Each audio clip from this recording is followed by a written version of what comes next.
Bienvenidos a La Hora del Museo, el podcast del Museo Histórico Nacional. Identidad, cultura, patrimonio y más. Soy Rocío Muñoz y te invito a un encuentro diario con la historia y sus protagonistas.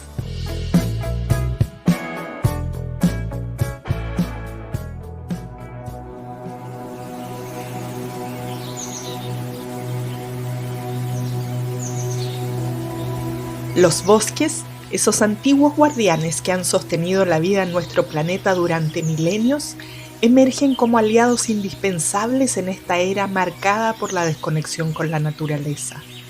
Desde los imponentes bosques primarios hasta las revolucionarias técnicas de reforestación Miyawaki que crean ecosistemas densos y autosostenibles en tiempo récord, estamos redescubriendo el poder regenerativo de estos espacios. La sabiduría ancestral se encuentra hoy con la ciencia cuando hablamos de los baños de bosque, una práctica japonesa que confirma lo que nuestros antepasados intuían. Sumergirse entre árboles reduce el estrés, fortalece el sistema inmune y mejora nuestra salud mental. Mientras tanto, una nueva generación de bosquicultores trabaja silenciosamente, combinando conocimientos tradicionales con innovación para restaurar, proteger y gestionar de forma sostenible estos tesoros naturales que se han vuelto refugios. Hoy haremos un viaje verde junto a Gabriel Orrego, ingeniero forestal, máster en ecología, bosquicultor y cofundador de Simbiótica. En este viaje descubrirás por qué los bosques son mucho más que conjuntos de árboles.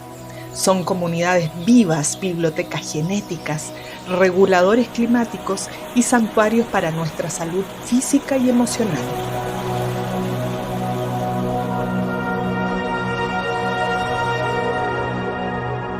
Bienvenido, Gabriel. Qué bueno tenerte aquí en el programa. Es un gusto para nosotros conversar contigo y en este viaje que espero que nos lleves el día de hoy. Muchas gracias, Rocío. Un gusto estar con ustedes. Gabriel, yo quiero saber ¿desde cuándo o por qué te apasionan los bosques, las plantas, la flora nativa?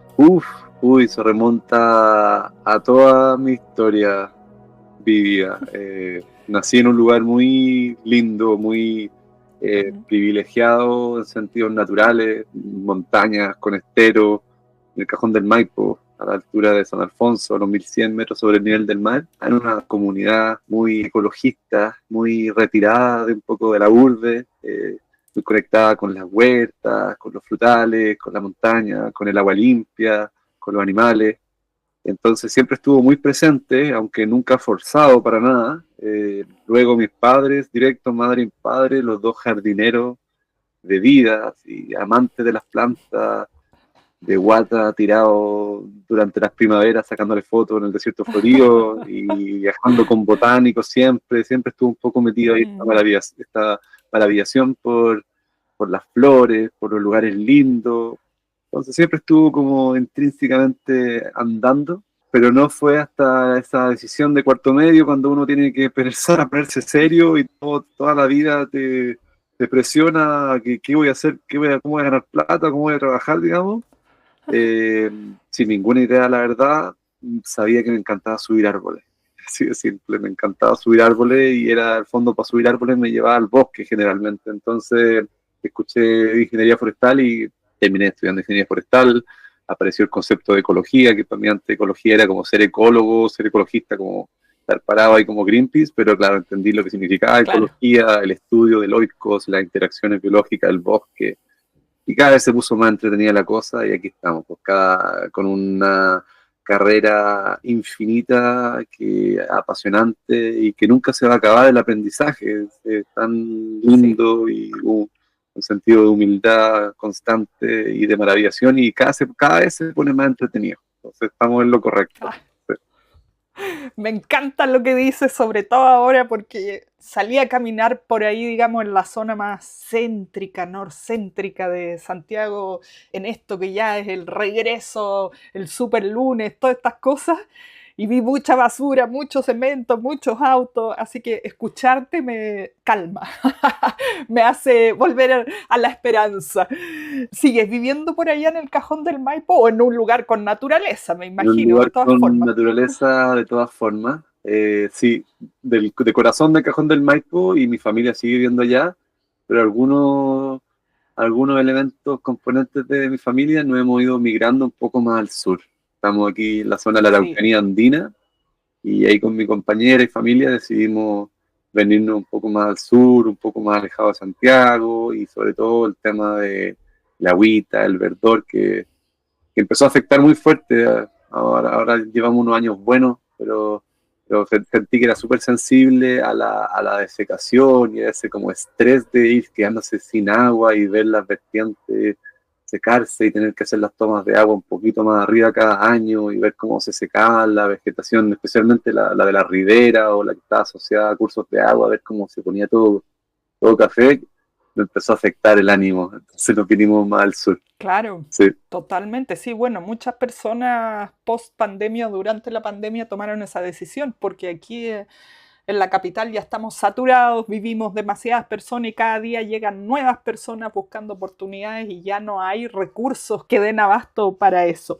Hay tanto que quiero conversar contigo. Tú te defines, por ejemplo, en tu cuenta de Instagram como bosquicultor. ¿Qué hace un bosquicultor? Me encantó esa denominación. A mí también me encantó la palabra. La verdad es que es un concepto un poco, ¿cómo se puede decir? Como self-atribuido, como que nosotros mismos nos atribuimos el concepto, porque la verdad es que la primera vez que lo escuchamos venía desde esta disciplina de hacer bosques comestibles, como de hacer agricultura, pero en bosque, como que el bosque sea un concepto, un sistema alimenticio, pero también yendo a la etimología y a la palabra cultura y bosque, al final es hacer bosques, no solamente comestibles, sino que construir bosques. Y en eso estamos siendo Simbiótica, que es mi organización con Nicolás y Diego, mis dos socios, que partimos en el 2020 haciendo bosquecitos Miyawaki, restaurando ecosistemas.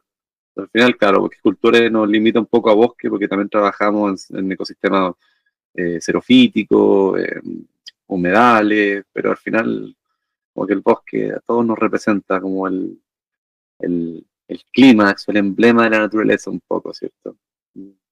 Hacer bosque, eso es lo que queremos hacer, somos bosquicultores. Bueno, hacer bosque a mí me suena como a algo imposible. Yo recién hace un par de años, motivada por mi esposo, planté el primer árbol de mi vida, Oh, o plantamos, digamos, felicitaciones, en familia, felicidades. y que hemos tenido que cuidarlo cuando uno vive en edificio y están las veredas, bueno, sobre todo en las zonas como más pobladas de Santiago, más céntricas. Mm, Hay que cuidarla mucho de los perros, de las mascotas. sí, Y ha sido todo un desafío, un único árbol, un almendro por ahí recogido, las semillas recogidas de otros almendros. Como que yo veo todo y el desafío que ha sido que crezca el arbolito y digo, que así como hacer bosques, me sí, suena a algo así como entre imposible y como ir a Marte. ¿Es posible un ser humano armar un bosque? completamente, y hay que flexibilizar un poco el concepto. Pero claro, lo interesante es lo que tú dices, porque plantaste un árbol, que te felicito, qué lindo esa almendra, un árbol súper noble, almendro. eh, pero ahí al tiro me llama la atención de, claro, como ninguna planta quiere crecer sola, realmente. Entonces, lo que nosotros primero hacemos, y de ahí donde nos fuimos aproximando al método Miyawaki, que te voy a contar más al respecto, es la densidad, es la nucleación. Siempre pensar en el bosque no como un individuo, sino que un sistema. Entonces, a ver, ¿con quién se podría acompañar este almendro? ¿Qué tal si le pongo un granado al lado? ¿Qué tal si le pongo durante la primavera una rejita o un par de porotos que se trepen por el almendro o una calabaza que le cubra el suelo? Entonces ahí como que se empiezan a armar sistemas. Y eso no es lo que estamos apuntando con Miyawaki. Nunca armar plantaciones, sino que armar metros cuadrados, metros cúbicos mejor de bosque, que incluye suelo, que incluye flora, fauna y funga, que incluye estratos, que incluye hierbas, que incluye arbustos, trepadoras, árboles bajos, árboles altos, distintas especies, que eso al tiro se traduce no solamente en distintas formas de arquitectura, en distintas floraciones, sino que en distintas funciones ecológicas. Algunos son mejores para encontrar el nitrógeno, otros son mejores para encontrar el fósforo, otros son mejores para repeler ciertas plagas. Entonces, al final, tú cuando piensas en sistema, arma, esta palabra está muy de moda, ¿cierto? Armas resiliencia, armas complejidad. Eso es muy importante. O sea, de hoy en adelante me cambiaste totalmente mi forma de pensar respecto a los árboles y las plantas. Obvio, o sea, algo obvio que nunca lo había visto. Uno tiene que armar ese micromundo de lo que está plantando. Sí plantamos otras cosas, pero como decía, no sobrevivieron al paso Claro, de las mascotas que claro, circulan por las calles. Pero claro, hay que armar tierra, todo el reino fungi, enredaderas, no solo árboles. exacto. Qué Y no impresionante. solamente organismos vivos, Rocío, y te mencioné solamente el bioceno, que es como la parte biótica, sino que el Mm. biotopo, que es la parte abiótica, las rocas, los troncos muertos, la hojarasca, Mm. como construir así todas esas interacciones que, pucha, es muy lindo empezar a ver cómo realmente están tan íntimamente relacionadas. Y es ver la vida de una manera, a una escala mucho más pequeña y de la vida en sí. Estamos preocupados de tantas Sí. leceras que lo encuentro totalmente terapéutico. Como digo, tengo muchas preguntas para ti, pero a propósito que estabas mencionando Miyawaki, recordé hace un tiempo que aquí tuvimos una entrevista con las personas de Museo Taller y nos contaron de su recién inaugurado bosque Miyawaki que habían hecho. ¿De qué se trata un espacio así Miyawaki? Lindísimo proyecto, po. Bueno, lleva dando vuelta varias décadas, la verdad, en el mundo. Akira Miyawaki, botánico japonés, empieza a hacer bosque en Miyawaki. Lo llaman, creo que parte un poco su aplicación en base a la industria, como industria que querían cerrarse ante las ciudades, como taparse. Que observaron que en verdad una franja de bosque era súper efectivo para los contaminantes, para el ruido, para cerrarse, como para la imagen de la empresa, todo. Y además también el tema de los maremotos, vieron que necesitaban que los bosques crecieran para proteger las crecidas de los maremotos y estabilizar las dunas y las orillas. Todas estas cosas que los japoneses son tan avanzados. Y botánico con todo el concepto y el fundamento ecológico, esta gente está plantando de forma incorrecta, están plantando plantaciones en silvicultura en el fondo para obtener leña, está bien, crecimiento acelerado y leñosidad, metros cúbicos de madera, pero no están formando la frondosidad y los servicios ecosistémicos que trae un bosque. Está faltando mayor densidad, está faltando mayor diversidad, por supuesto, no plantar una especie, sino que plantar 30 especies, y de nuevo, no solamente árboles, todos los componentes, todos los estratos de un bosque, y, más importante, en un suelo vivo. Los suelos es algo que está totalmente mirado por encima, porque plantan y piensan que las plantas, cualquier planta puede establecerse en un suelo cualquiera, y por ejemplo, los Claro. proyectos de compensación plantan quillaye en lugares donde apenas están saliendo los espinos, ni siquiera los espinos salen en algunos años, y cuando encuentran un micrositio, que el espino sería como la especie más tolerante a establecerse en esa aridez y en esa degradación de suelo, y estamos plantando quillaye en lugares donde ni siquiera están saliendo naturalmente esto otro. Entonces, como que le estamos exigiendo demasiado a nuestra naturaleza, y con este método Miyawaki te salta hasta 300 años de sucesión ecológica, que te puedo explicar un poco lo que es la sucesión ecológica. Te está saltando todo un proceso de formación del suelo, porque estás Ujú. descompactando el suelo, estás agregando toneladas abundantes y generosas de materia orgánica. Toda esa acumulación que pasa en un bosque por cientos de años, la estás haciendo en un par de días. Entonces después puedes plantar básicamente toda tu paleta vegetal. Todo lo que tienes disponible como material vegetal de la zona lo puedes plantar. Y además responden de forma increíble. No se esperaba que el nativo pueda crecer 1 metro por año, o incluso nosotros hemos visto que en 6 meses plantas que crecen Wow. 3 metros. Y esto, la verdad es que para verlo para el nativo, a todos le está asombrado y está el boom, y el gobierno regional ahora sacó un programa gigante que estamos construyendo bosquecitos. Pero si mira una huerta y ves las plantas que se cultivan naturalmente en una huerta, no es raro ver un girasol que en una temporada pone una semillita de un par de milímetros y crece una planta de 2 metros Cierto. con un tallo grueso y Ujú. una flor gigante, preciosa. Es algo normal, bueno, siempre es sorprendente, pero es algo normal relativamente. Y esa es la posibilidad que ocurre con casi todas las plantas. Hay plantas que crecen lento, pero que ocurre con muchas plantas nativas si es que tú le preparas una camita rica. Claro, cualquiera puede crecer así. Totalmente. Y esta camita rica que, así en términos generales, como que debe tener, porque yo creo que habemos muchas personas que queremos, sin ser ingenieras forestales, queremos poder empezar a interactuar con la tierra, si eso Sí, somos, de ahí sí, venimos, para allá vamos. eso, me gustó eso. Materia orgánica, la tierrita negra, eso es algo, uno siente que cualquier persona que toca un suelo negro siente que algo bueno está ocurriendo, o sea, algo está vivo, tierra con olor, ¿cierto? Que huela, que esté lleno de microorganismos. Eso es lo clave. Las plantas, comparación con los microorganismos y particularmente hablar de los hongos. Yo soy muy micólogo para mis cosas, me encantan los hongos, he estudiado mucho los hongos en mi carrera. Eh, los hongos son los expertos del suelo.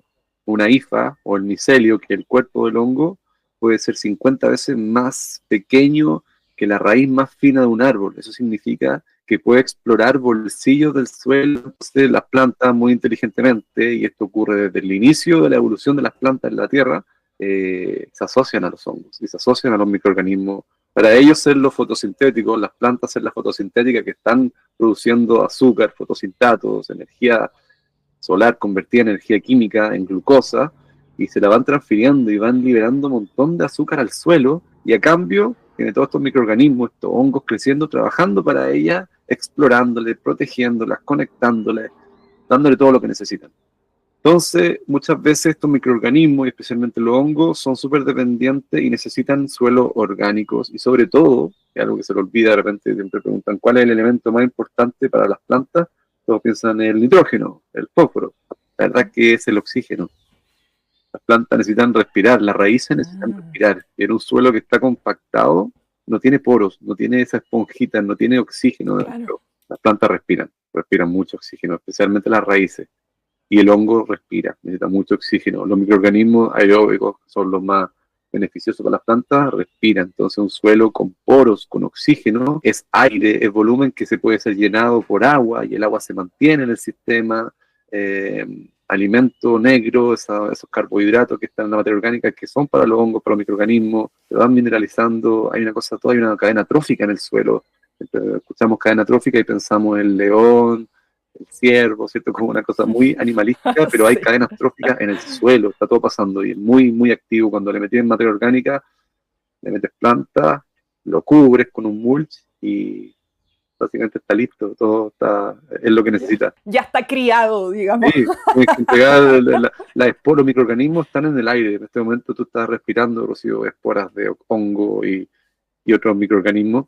Solamente tienes que hacerle su sustrato, su casa, y ellos van a llegar. Bueno, y eso se supone también que habría que como picar la tierra. Sí, la descompactación, clave. Muchas veces ha habido tanta degradación sobre agricultura, sobre pastoreo, que al final perdió su estructura, no solamente su vida y la materia orgánica y la erosión, sino que perdió su estructura el suelo. Entonces hay que renovarlo, hay que hacer este proceso de descompactación intensivo para los Miyawaki. El Miyawaki es una técnica súper cara en comparación con una plantación, porque es alto nivel de recursos por metro cuadrado. Entonces justifica hacerla cuando estamos dentro de una ciudad o algo que es demasiado necesario, necesita una frondosidad para el año siguiente. En las ciudades, por ejemplo, totalmente necesario, hay pocos metros cuadrados disponibles, entonces necesitamos esta acción. Justifica que sea caro, porque responde muy bien, pero son altos input de energía por metro cuadrado que responden de forma asombrosa. Ay, ojalá que aquí esta ciudad se llene de bosques Miyawaki, porque además en el centro, en el casco histórico donde está ubicado justamente el Museo Histórico Se Nacional, llenará. hay tantos de repente espacios o terrenos vacíos que pudieran utilizarse para poner estos bosques de crecimiento rápido, y serían así como yo creo un oasis. Es lo que viene, de... totalmente. Ay, qué bueno. Sí, es lo que se viene, esta bosquicultura, o puntitos de bosque por todos lados, y después va a venir la misión de los corredores biológicos, conectar estos puntos, y ahí estamos listos.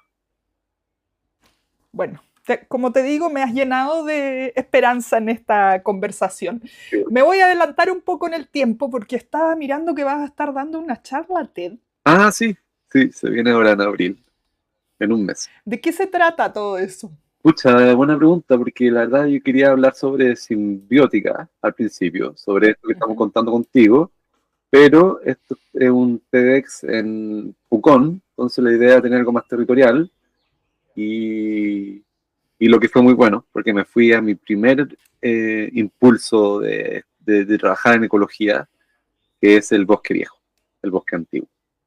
Voy a hablar sobre el Claro, bosque lo que antiguo. tenemos en mente como bosque si pensamos en el sur y todo eso. Sí, sí, y que es lo más escaso también.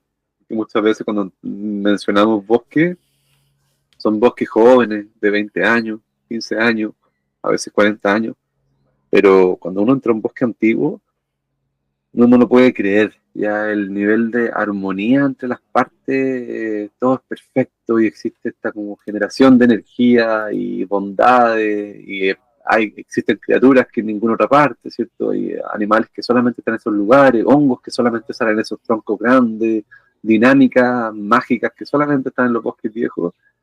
Y a mí me pasa esa ecoansiedad constante de que no están protegidos, los bosques viejos no están protegidos. Y me parece No, totalmente irrazonable, o sea, no puedo creer que la ley de bosque nativo permita el manejo de un bosque antiguo. Son irreproducibles, son totalmente irreproducibles, no son, si encontrar un árbol de 500 años, ese bosque no significa que tenga 500 años, sino que el suelo puede tener de 8.000 años de la última glaciación. Entonces la claro. complejidad biogeoquímica de los ciclos de nutrientes, de lo que ha ocurrido en ese lugar, es invaluable. Debería ser todo protegido. Pero ahí voy a eso, voy hacia comunicar un poco lo importante y por qué son distintos y lo poco que quedan y lo amenazados que están. Ahí sí, volví a mi desesperanza un poco, pero bueno, charlas como la tuya harán que se vayan modificando las cosas, hay que perseverar Totalmente. en eso.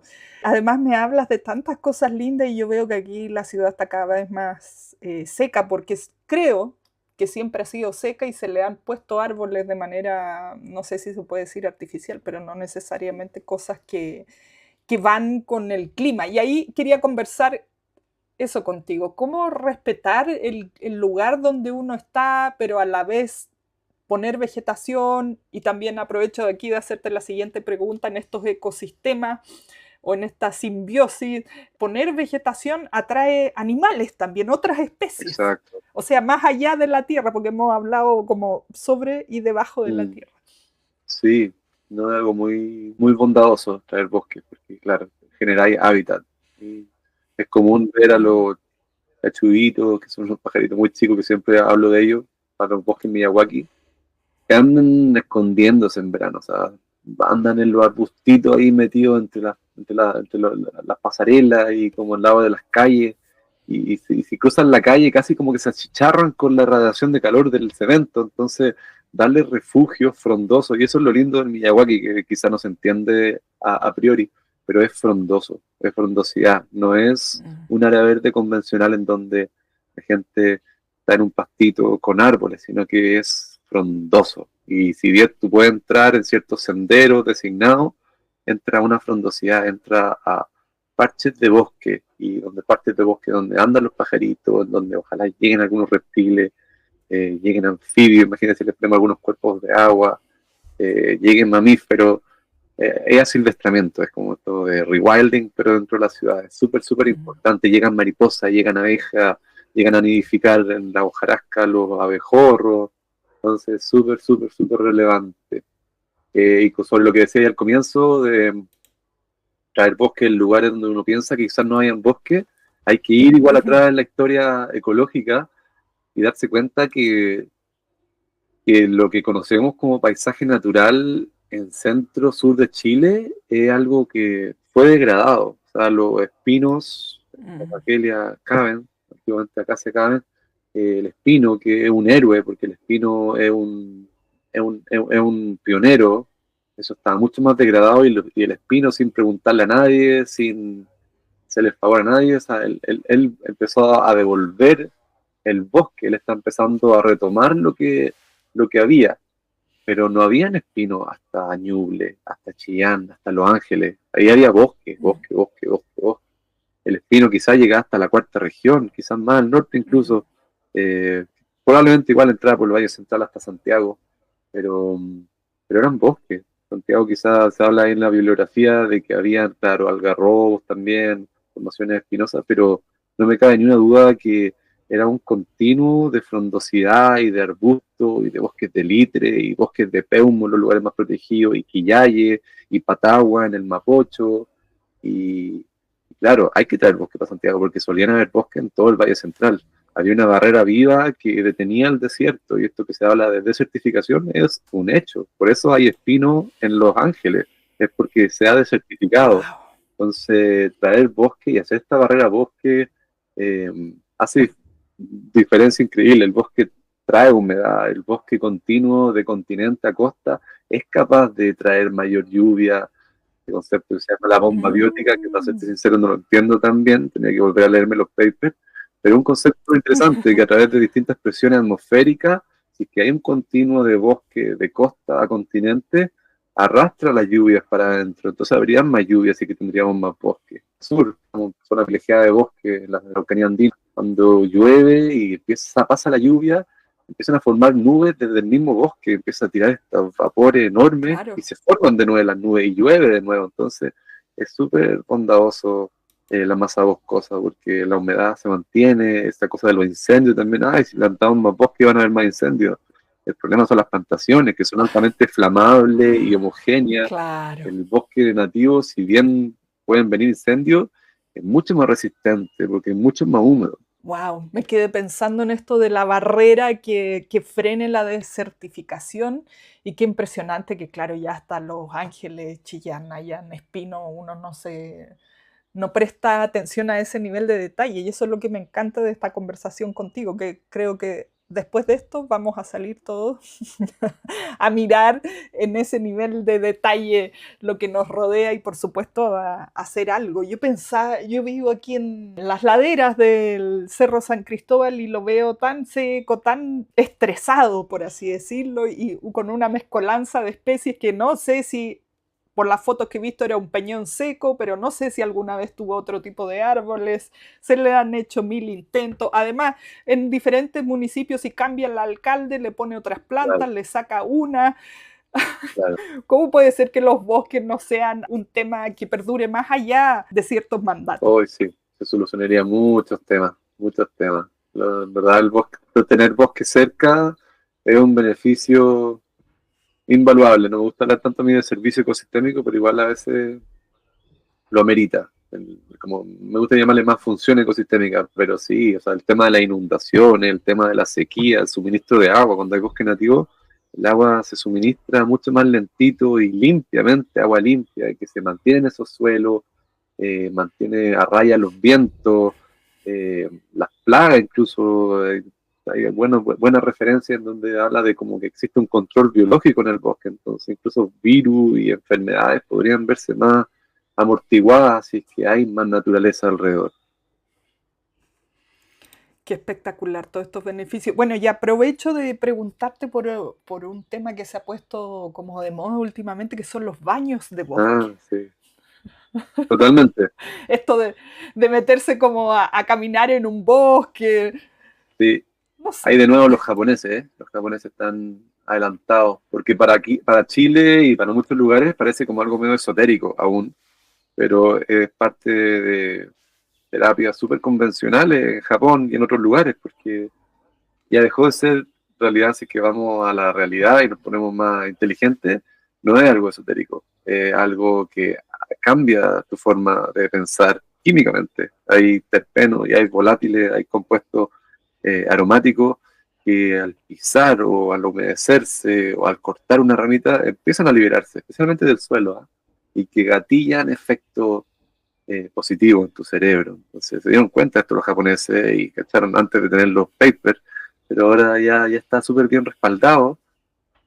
De ahí venimos, como tú dijiste, venimos del bosque, entonces fuimos alguna vez súper parte, tuvimos un rol ecosistémico, éramos de alguna forma cooperantes del bosque, teníamos nuestra función, ¿cierto? Como un ave dispersa el fruto de una planta para que pueda llegar a otros lugares, nosotros teníamos un rol y éramos parte, entonces nos vemos beneficiados al volver a ese lugar. Sí, estamos mucho más estamos desconectados porque estamos mucho más conectados con la naturaleza de lo que creemos. Totalmente.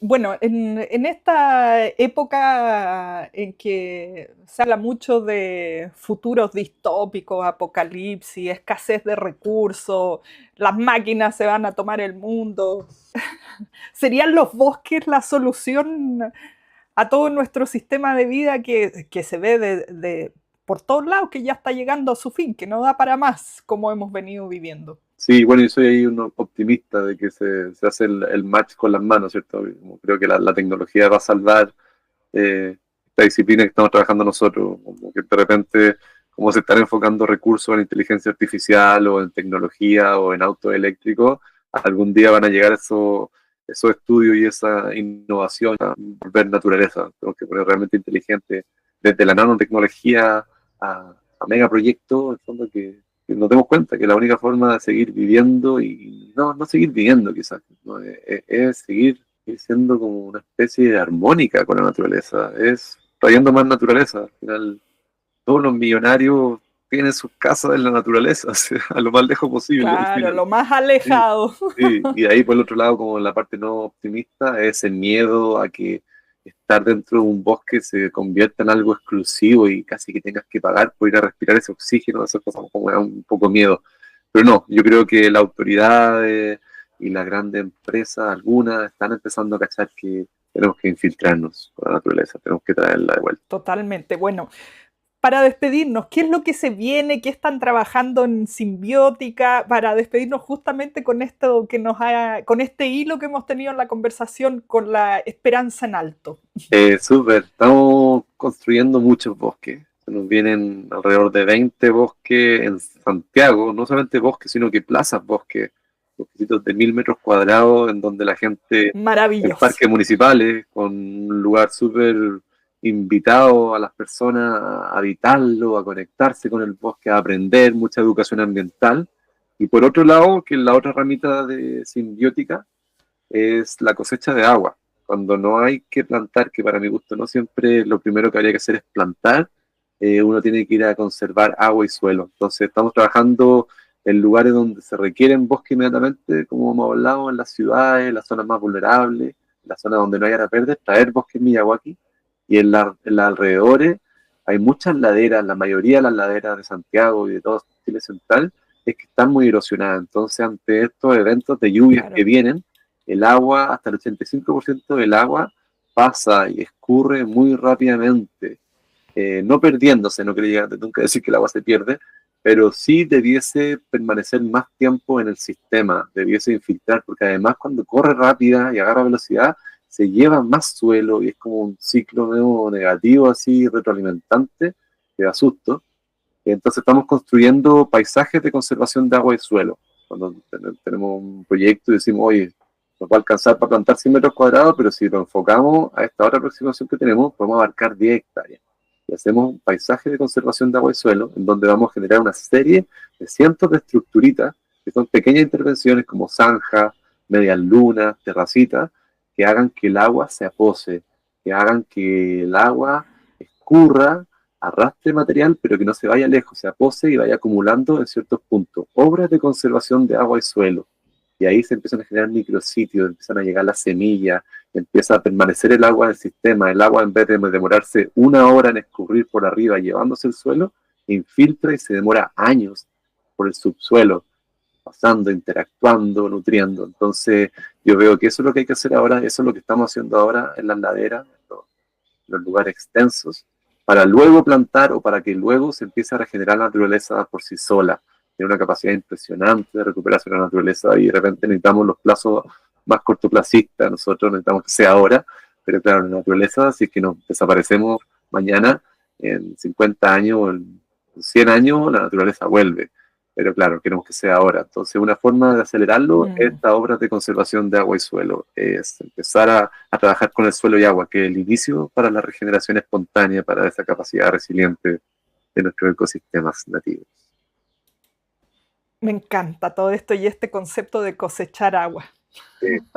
Qué espectacular. Bueno, de alguna manera podemos aplicar todo esto que nos has contado a nuestro propio metro cuadrado, a nuestras casas, a nuestras terrazas, balcones. En todos lados yo creo que tenemos la posibilidad de tener ahí un poco de tierra y tener todos los beneficios que nos trae estar cerca de la naturaleza. Y si no, por supuesto, optar como tú e irse a vivir al bosque propiamente. No, sin duda, siempre se pueden hacer cositas.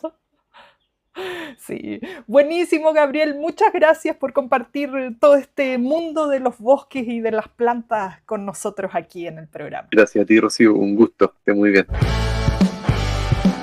Esto fue La Hora del Museo, un encuentro cotidiano con nuestra historia, el podcast del Museo Histórico Nacional.